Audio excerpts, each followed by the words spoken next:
Welcome to Business Insights with Osayi Tres Omokaro, the one and only free business consultancy live radio podcast from Benin to the world.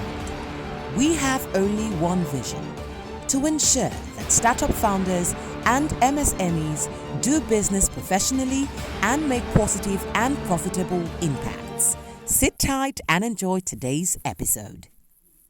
Good morning, listeners at home. My name is Osayi Tres Omokaro. You're welcome to today's episode on Business Insights with Osayi Tres Omokaro.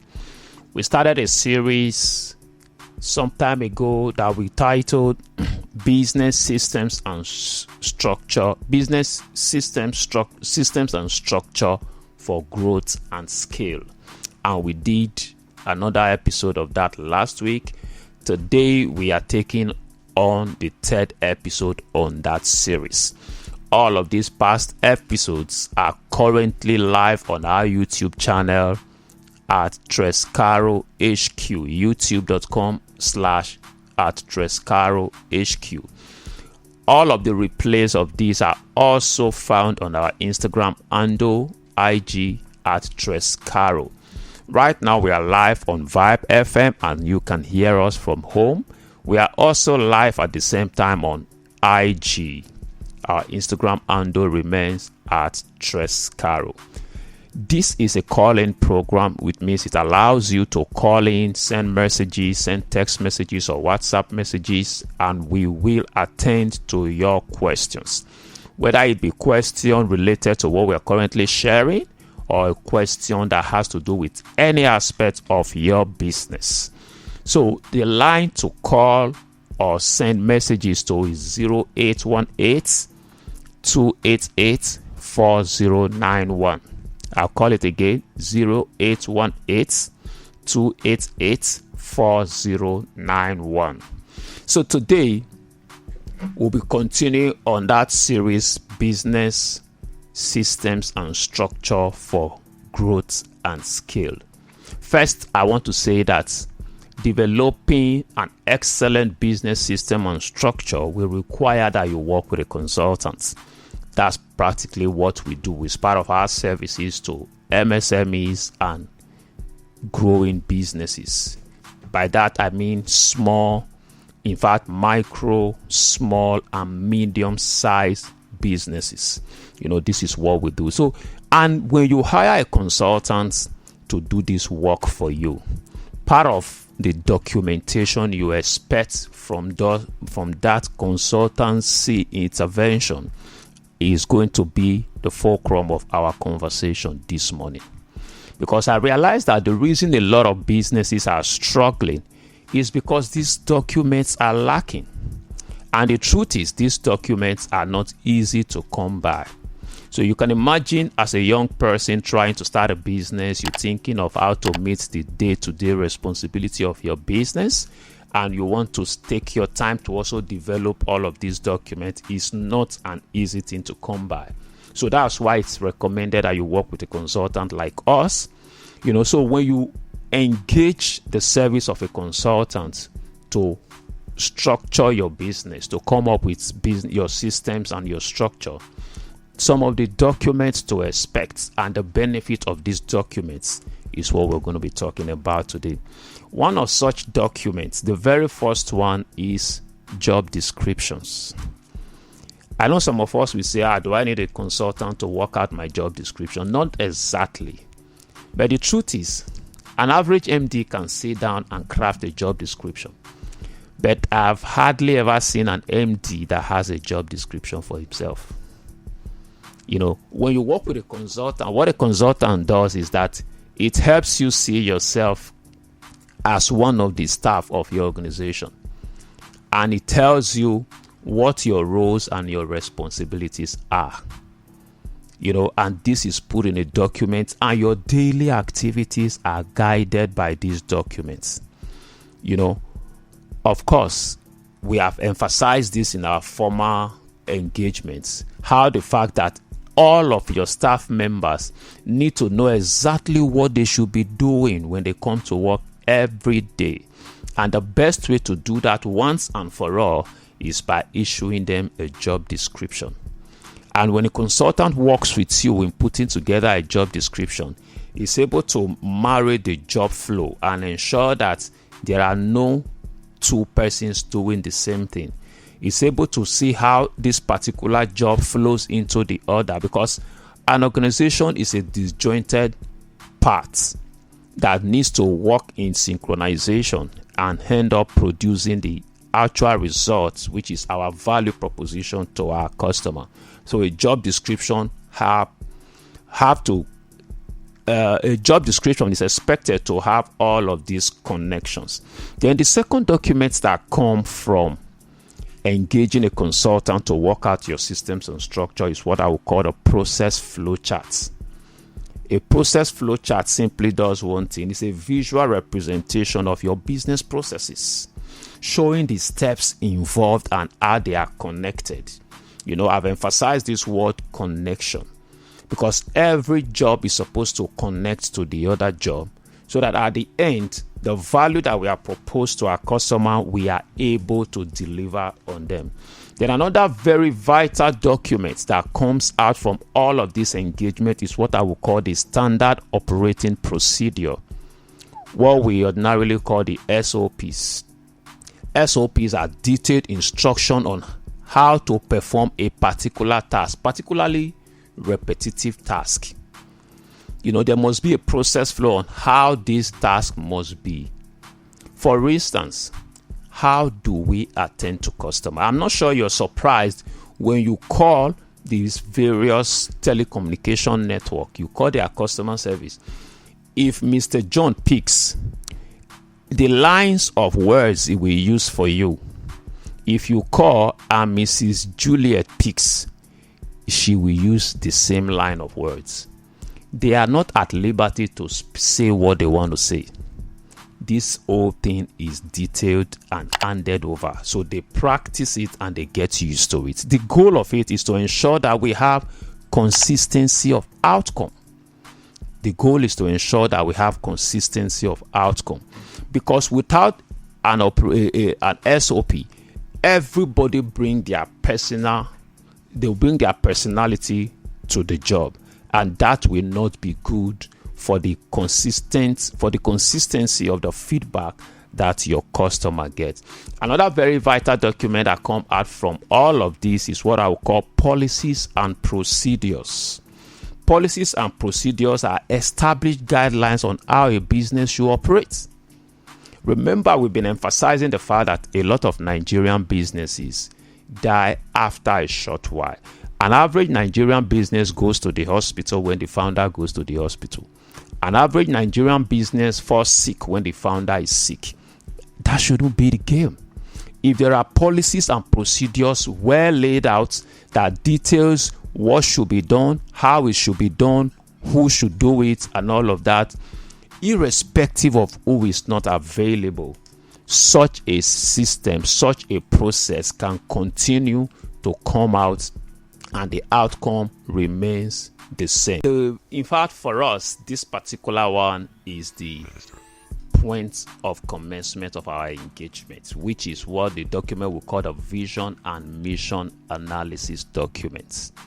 Because truth is, no organization can go beyond the vision of the founder. So in our consultancy, we first start to work with the founder of the business. And part of what we want to try to achieve working with such a person is that we want to extract what's in this person's mind. Where do you see this business in the next 5 years? Where do you see this business in the next 10 years? What's your vision? What are the values? What is the mission statement? What are the values and the virtues you want your personnel to express on a regular basis when your customers come around? All of this we put together into a document that we call the vision and mission analysis document.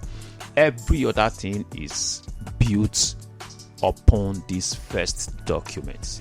So the question once again is, as a business person, do you have your vision and your mission analysis documents? This document also details the strategies to implement to ensure that your staff members internalize this vision and mission statement. a lot of times when I talk in trainings and all of that, I could still recite every word of the vision of the bank where I worked. Because it was part of the things that we were made to recite. In fact, sometimes you are called upon unnoticed, just called upon and said, what's the vision of the organization? So there are strategies in place to ensure that these people internalize it. Sometimes when things go on in the office, we are able to judge ourselves by asking, does this align with this value of ours? For us at Tres Omokaro Group, one of the values we hold dearly to our heart is the value of family. We'll tell you that our staff members are our family members, and our staff members are like our nuclear family, and our customers are our extended family. So when we deal with ourselves, when we deal with our customer, one of the questions we want to ask ourselves is that, can you do this to your family? If this is not befitting for a family, it means it shouldn't come out from us, And that's not to say that there are times where you don't have issues that you are finding difficult to resolve, because this same thing happens within families. So I'm able to talk about this because it's part of our values as an organization. So every organization have values that guides them, and majority of the time the value that guides an organization flows from the value that guides the life of the founder. So these are not just things that should just be in a document. Because we are an organization, we need to just come up with these values. We just write out things. All of your daily engagement has no reflection of these values. In fact, the bank I worked for before, when the founder eventually had to invent, or when he eventually needed to build an holding company, he took the values of the company where he founded. Those values, the acronyms, formed the name of his holding company, because these are things that are very personal to him. I don't want to begin to mention name now because I'm on radio and they are not paying me for adverts, but that is it. Then another document that come out with this is what we call the employee handbook. In fact, the employee handbook is a document that you must hand over to a staff at resumption in your workplace. In fact, with technology, you really don't even wait for the person to resume. You actually can have this in a shareable format. Once the person gets employed, the person gets a link along with the email, and this person is able to begin to go through the employee handbook and understand what is obtainable as an organization, what is permissive, what is not permissive. The employee handbook details all of this. Then another one is what I would call the key performance indicators, which we ordinarily call KPIs. Key performance indicators are measurable metrics that track progress towards specific business goals. Key performance indicators simply tells us, how do you say that I am performing? In fact, imagine you as an MD with your job description and your KPIs. You should be able to sit before your team or your board of directors, knowing what your KPI states, knowing what the board of directors will question you on. It's part of the bane of small businesses. A lot of them run solo. Yes, they could grow to the extent of hiring people, but they are not submissive to anybody. So KPIs talks about your key performance indicators. There are indicators that shows that you are performing. So when you are not performing, you also know that I am not performing, because the key performance indicator states so. So another document that comes out of this intervention by a consultant is what I would call training materials. Training materials help employees learn new processes and procedures. You must have a training manual or a training process detailed out in your organization that help a new employee get trained to fit into his or her current role, get trained to fit into the very next role, and all of that. Even though some of these trainings may be on the job training, but let it be detailed out. Let everybody know what is expected. Let everybody say, oh, sir, I think I'm due for so and so training. They can demand that because it is spelled out. So, like I said last week, business is not what we assume. Business is what is on ground. So we must ensure that our business have all of these documents. We must ensure that our business have all of these documents. Another document that flows from this intervention is your report and analysis. There must be a document that tells us what to report. In fact, that document flows out of your KPIs.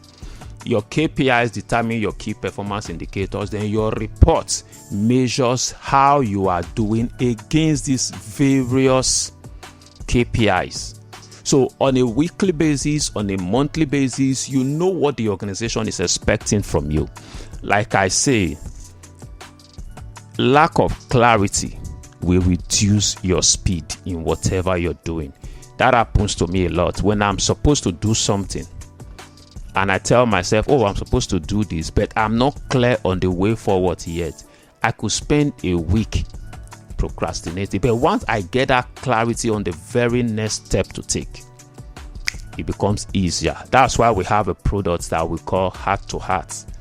Heart to Heart, the goal of Heart to Heart is to help you sit down with us for 1 hour, and the goal of that 1 hour conversation is to help you determine the very next step. Because a lot of business owners are stuck today because they have no clue on what the very next step to be. Another document that comes out from this process, is what we call an organizational chart, what some of us we call an organogram. I will not want to spend so much time on that. Then the next one is a job performance evaluation or appraisal process document. Don't think that you need to become big before you implement some of these things. In fact, implementing these things at your small business level is what guarantees you're becoming big. Hoping to be big before you implement these things will keep you small for a longer time. Then there's another document that is called a process improvement plan. How do we constantly look at the processes of our business and improve upon it? Note that if you don't plan it, the possibility is that you keep doing what is comfortable. What these plans help you to do is that it challenges you to keep looking at your system, tweaking your processes, and ensuring that you are cutting off wastages. If technologies are coming up in a certain field, why should we keep using humans to do it, when these humans can be deployed to areas that require mental capacity, that require them to think and use technology to automate some of those processes? So it's necessary that when you have a process improvement plan, you see some of these things and know how best to work with it. Another document that comes out of this is budget and financial reports. There is no, in fact, it's Jeremy Akomera that said this in one of my conversations with him. He said, order precedes progress. The first process of putting order in your finances, either as an individual or as a company, is by operating based on a budget. Operating based on a budget. If you cannot run on a budget, you will self-destruct, whether as a business or as an individual. Yes, I've had a lot of people say that, what's the essence of budgeting? When you look at the budget, you don't even have enough to fund the budget. Note this, it's a game of discipline. The discipline that happens in the process is much more even important than the process. Budgeting and financial reporting. Budget, of course, there are two sides to a budget, which is expense and income. You know what you need to expend, you know what you need to get as an income. So anytime this is not matching, it tells you that something is going wrong. How do you know something is going wrong when you never had a plan? So budgeting and reporting, then a risk management plan. I remember saying something in one of these sessions that COVID-19 that caused the entire world to go on a lockdown happened in your lifetime. It will be a gross misconduct on your part.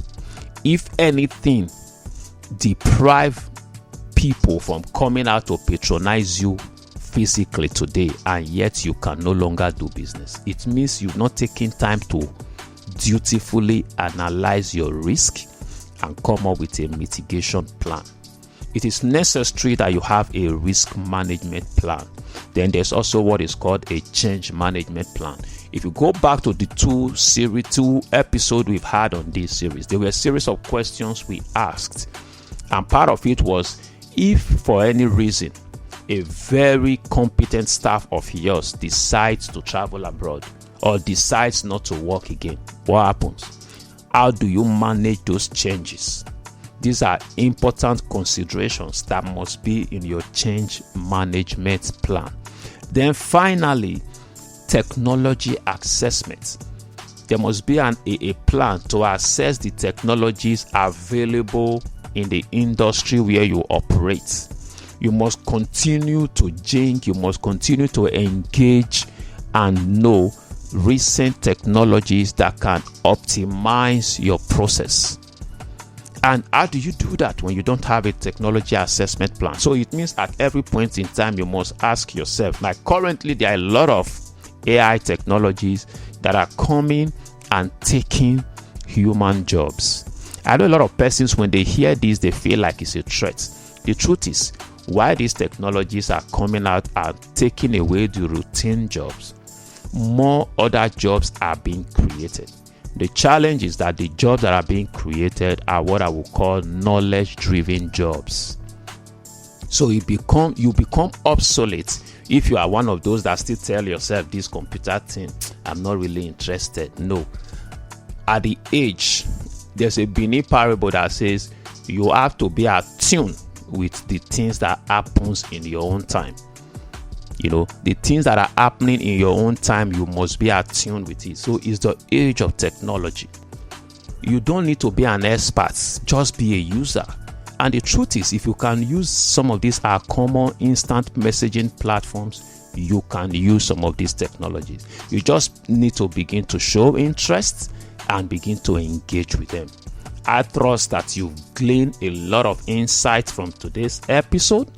Feel free to call in, feel free to send WhatsApp messages, feel free to leave a message on our IG handle, whether now or when you watch it after now. Then I gave an offer earlier on.